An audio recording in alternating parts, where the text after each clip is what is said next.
समुंदर यह सिर्फ पानी का एक बड़ा सा हिस्सा नहीं है। यह एक जिंदा, सांस लेता हुआ रहस्य है। एक ऐसी दुनिया जो हमसे छुपे हुए सीक्रेट से भारी हुई है। आज हम 60 ऐसे रहस्यों की यात्रा पर निकलेंगे जो समुंदर की गहराइयों में छुपे हुए हैं। हर रहस्य आपको सोचने पर मजबूर कर देगा। हर कहानी आपके दिल में एक अजीब सा डर भर देगी, क्योंकि समुंदर सिर्फ पानी नहीं है, ये हमारी सबसे गहरी दरारों का घर है। चलो एक नाम से शुरू करते हैं। एक ऐसा नाम जिसे सब जानते हैं, एक ऐसा नाम जो डर और अट्रैक्शन के मिक्स के साथ फुसफुसाया जाता है, द बर्मुडा ट्रायंगल। वे इसे डेविल्स ट्रायंगल कहते हैं। वेस्टर्न नॉर्थ अटलांटिक में पानी का एक स्ट्रेच जहां जहाज और प्लेनें गायब होते हुए दिखते हैं। पूफ, गायब, बिना किसी ट्रेस के। न कोई मलबा, न कोई बॉडी, न कोई फाइनल डिस्ट्रेस कॉल, बस सन्नाटा। फ्लाइट 19 को कंसिडर करें। दिसंबर 5, 1945। फ्लोरिडा से 5 US navy torpedo bomber take off करते हैं, लेकिन फ्लाइट के कुछ घंटों के अंदर कंट्रोल टावर को एक डिस्टर्बिंग कॉल आती है। लीड पायलट कंफ्यूज्ड और डिसोरिएंटेड लगता है। हम पूरी तरह से खो गए हैं, वह कहता है। हमें जमीन नहीं दिख रही है। उनका लास्ट ट्रांसमिशन हल्का है, स्टैटिक से गड़बड़ हो गया है। फिर सन्नाटा, फिर साइंटिफिक एक्सप्लेनेशंस हैं। सी फ्लोर से मेथेन गैस का इरप्शन। वे कहते हैं गैस के बड़े बुलबुले फट सकते हैं, अचानक पानी की डेंसिटी कम कर सकते हैं। एक भरोसेमंद थ्योरी शायद, लेकिन क्या यह खरब कंपस को एक्सप्लेन करती है? रेडियो सन्नाटे को ओशन में इसका आंसर है, और बर्मुडा ट्रायंगल माइन वह इसे खस के पकड़े हुए है, कभी नहीं छोड़ेगा। इमेजिन कीजिए कि आप एक शिप पर हैं, इंडियन ओशन के बीच में। मूनलेस नाइट है, स्काई एक ब्लैक वेलवेट क्लॉथ है जो स्टार से भरा है। पर आज रात ऐसा नहीं है। आज रात ओशन ग्लो कर रहा है, बियोलुमिनेसेंस के जाने पहचाने ग्रीन या ब्लू स्पार्क्स से नहीं, बल्कि एक steady, uniform, milky white light से। जहां तक नजर जाती है, पानी की पूरी सरफेस एक ईरी, इथेरियल ग्लो से चमक रही है। यह है मिल्की सी फिनोमिनन। लीडिंग थ्योरी एक स्पेसिफिक टाइप के बायोलुमिनेसेंट बैक्टीरिया की ओर इशारा करती है, वाइब्रियो हार्वी। ये बैक्टीरिया जब एक कोलोसल नंबर पर पहुंच जाते हैं तो वे क्वोरम सेंसिंग की थ्रू एक दूसरे से कम्युनिकेट कर सकते हैं। पर इसके लिए आपको बैक्टीरिया की इतनी बड़ी पॉपुलेशन चाहिए कि ये ऑलमोस्ट अनइमेजिनेबल है। हम एक बड़े स्टेट की साइज के ओशन की एरिया की बात कर रहे हैं जो सब एक साथ ग्लो कर रहा है। पर ये बैक्टीरिया अचानक इतनी बड़ी संख्या में क्यों ब्लूम करते हैं? इस कोऑर्डिनेटेड लाइट शो को क्या ट्रिगर करता है? ओशन कुछ बता नहीं रहा है। कभी कभी ओशन ह्यूमन सिर्फ अपनी मिस्ट्रीज नहीं दिखाता, कभी कभी वो बोलता भी है। समर ऑफ 1997 में नोआ के साइंटिस्ट्स अंडरवाटर माइक्रोफोन्स यूज करके डीप ओशन को मॉनिटर कर रहे थे, और फिर उन्होंने वो सुना, एक ऐसी आवाज जो उन्होंने पहले कभी नहीं सुनी थी। वो एक powerful ultra low frequency sound थी जो साउथ अमेरिका के वेस्ट में पैसिफिक ओशन के क्रशिंग ब्लैकनेस से ऊपर आ रही थी। वो इतनी लाउड थी कि यूज 5000 किलोमीटर से भी ज्यादा दूर की सेंसर्स ने पिक कर लिया। उन्होंने यूज द ब्लूप नाम दिया, इतनी लाउड आवाज करने के लिए जो पूरे ओशन बेसिन में ट्रैवल कर सके। अस क्रीचर को बहुत बड़ा होना चाहिए, जितना हम जानते हैं उससे कहीं ज्यादा बड़ा, ब्लू व्हेल से भी कहीं ज्यादा बड़ा। HP लवक्राफ्ट फैंस ने साउंड की ओरिजिन की कोऑर्डिनेट्स की और इशारा किया। वो मिथिकल संकन सिटी ऑफ रिलिये के लोकेशन की सरप्राइजिंगली क्लोज था, जहां जायंट मॉन्स्ट्रस क्रीचर क्थुल्हू के सोने की बात कही जाती है।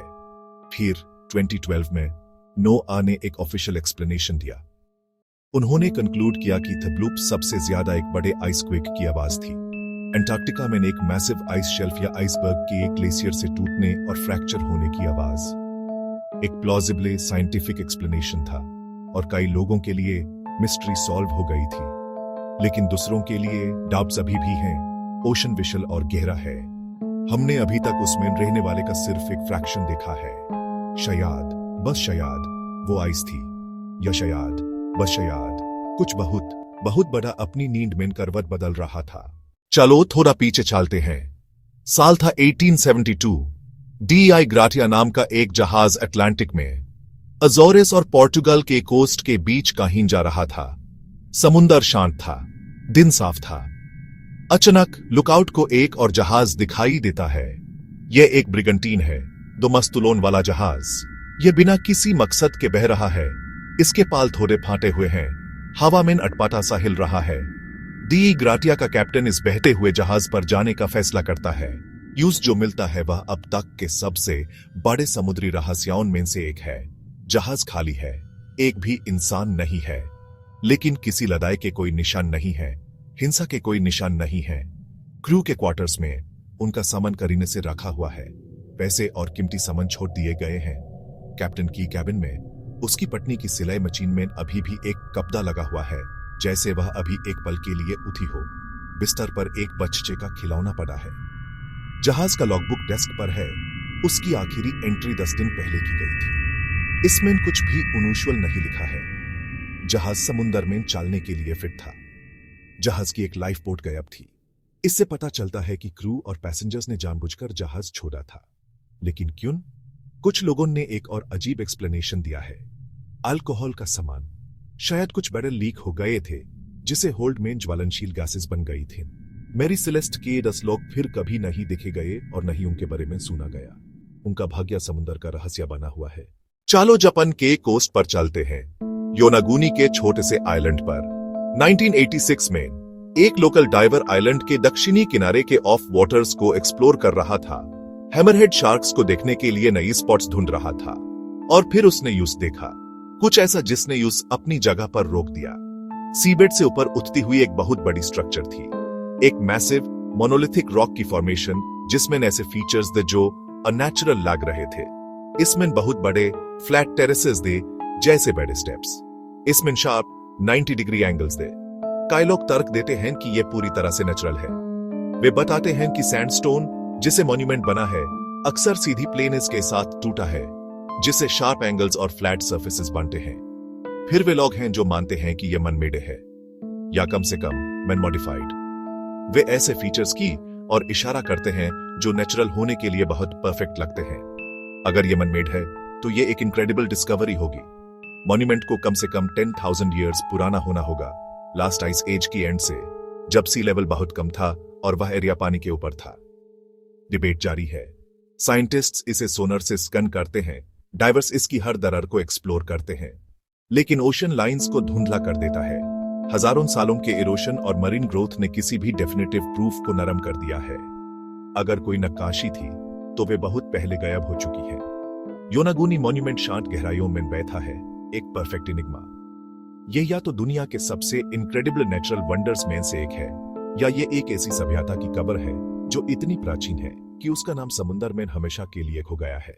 हमारी फाइनल मिस्ट्री कोई जगह या इवेंट नहीं है, ये एक क्रीचर है, एक लेजेंड, एक बुरा सपना जिसने हजारों सालों से सेलर्स को डराया है। द क्रकेन। ये कहानियां नॉर्डिक फिशरमैन से शुरू हुई। उन्होंने एक सी मॉन्स्टर के बारे में बात की जो एक आइसलैंड जितना बड़ा था, एक ऐसा क्रीचर जो इतना विशाल था कि जब वो पानी से बाहर आता था तो शिप्स यूज जमीन समझ लेते थे। उसकी विशाल टेंटिकल्स जो सकर से भरी हुई थी, एक शिप को लपेट सकती थी, उसके हुल को टुकड़े टुकड़े कर सकती थी और चीखते हुए सेलर्स को अपनी विशाल चोंच में खींच सकती थी। लंबे समय तक साइंटिस्ट मानते थे कि क्राकेन सिर्फ एक मिथ था, लेकिन फिर जैसे जैसे साइंस आगे बढ़ी, उमें यह पता चलने लगा कि इस मिथ का रियलिटी में कोई बेसिस हो सकता है। 19वीं सदी में फिशरमैन को बीचेस पर विशाल स्क्विड्स की रिमेन्स मिलने लगे, ऐसे क्रीचर्स जिनकी टेंटिकल्स कई मीटर लंबी थीं और आंखें डिनर प्लेट जितनी बड़ी थीं। साइंटिस्ट्स ने इसे आर्चिटूथिस डक्स, द जायंट स्क्विड नाम दिया, और बाद में उन्होंने अंटार्कटिक वाटर्स में एक इससे भी बड़ा, ज्यादा इलूसिव क्रीचर खोजा, मेसोनिकोटूथिस हैमिल्टोनी, द कोलोसल स्क्विड। फिशरमैन ने स्पर्म वेल्स के शरीर पर सकर स्कार्स की रिपोर्ट की है, जो किसी भी स्क्विड से कहीं ज्यादा बड़े हैं जो हुमेन अब तक मिले हैं। यह सजेस्ट करता है कि अबिस में इससे भी बड़े स्पेसिमेंस छुपे हो सकते हैं। ओशन के डीप जोन्स प्लैनेट की लास्ट फ्रंटियर है। प्रेशर बहुत ज्यादा है, अंधेरा पूरी तरह से है। यह एक ऐसी दुनिया है जिसके लिए हम नहीं बने हैं। क्रकेन लेजेंड जिंदा है, सिर्फ पुरानी कहानियों में ही नहीं, बल्कि समुद्र के अंधेरे अनएक्सप्लोर्ड कॉर्नर्स में और हमारे दिमाग के उस हिस्से में जो जानता है कि हम दुनिया में सबसे बड़े नहीं हैं। तो हम गायब हॉट ट्रायंगल्स और डूबे हुए शहरों से गुजर चुके हैं। हमने घोस्टली अवेजन सुनी है और मिल्की सीज पर सेल किया है। हमने घोस्ट शिप्स का पीछा किया है, पुराने मॉन्यूमेंट्स पर डिबेट किया है और क्रकेन के शैडो का सामना किया है। हमने ओशन से अपने सीक्रेट्स बताने को कहा है, और इसने हुमेन क्या दिया है? और सवाल, और मिस्ट्रीज, और साइलेंस। लगता है ओशन का अभी अपने सीक्रेट्स बताने का कोई इरादा नहीं है। ये उन्हें अपने पास अपनी थांडी अंधेरी एम्ब्रेस में रखता है, और शायद ऐसा ही होना चाहिए। शायद ऐसे इसलिए है क्योंकि जब हम ओशियन में देखते हैं तो हम सिर्फ पानी के एक बॉडी को नहीं देख रहे होते हैं, हम एक मिरर देख रहे होते हैं, हमारी अपनी आत्माओं का एक मिरर। इसकी गहराई हमारी अपनी छिपी हुई गहराइयों को दर्शाती है। इसका अंधेरा उन दरों और अननोन्स को दर्शाता है जो हमारे अंदर रहते हैं। हम अटलांटिस को इसलिए खोजते हैं क्योंकि हम अपने अंदर एक खोए हुए पैराडाइज की लालसा रखते हैं। हम क्रैकन से डरते हैं क्योंकि हम उन मॉन्स्टर से डरते हैं जो हमारे अपने सबकॉन्शियस में छुपे रहते हैं। ओशन हुमेन जवाब देने का कर्जदार नहीं है। ये हमारा कुछ भी कर्जदार नहीं है, हम ही हैं जो इसके कर्जदार हैं। हम इसे अपना सम्मान, अपनी सुरक्षा और अपनी विनम्रता के कर्जदार हैं।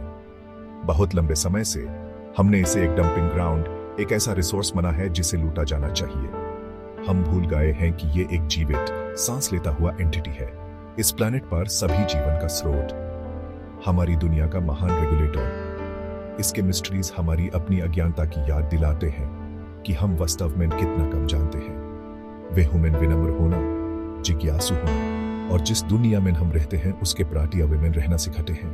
तो अगली बार जब आप समुद्र के किनारे खड़े हों तो सुनिए, लहरों की आवाज से आगे सुनिए, उनके बीच की साइलेंस को सुनिए। वहीं सीक्रेट्स छुपे होते हैं। सिर्फ सतह को ना देखिए, इसकी इमेंस गहराई को महसूस करने की कोशिश करिए। और खुद से यह ना पूछिए कि ओशियन में क्या सीक्रेट्स हैं, बल्कि यह पूछिए कि आपके अंदर क्या सीक्रेट्स हैं।